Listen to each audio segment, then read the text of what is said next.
lalaki ng kamati. Higante. Grabe. Hindi lang yan. Ayan pa, higante. Oh my goodness.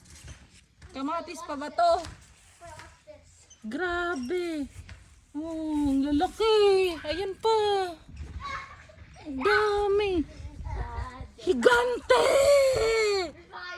Oh my God. Anong klaseng kamatis to? Napakalaki. Ang payat ng ano.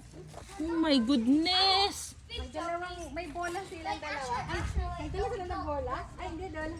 Grabe yung kamatis mo, te. Hindi ko maintindihan bakit ganyan. Napakahigante. So we need to dot. Tapos mga beans. Oh, sana all may beans. Diba? We have to rewind. May beans ulit, te. Ah, may strawberry pa si ate. Para uwi mo.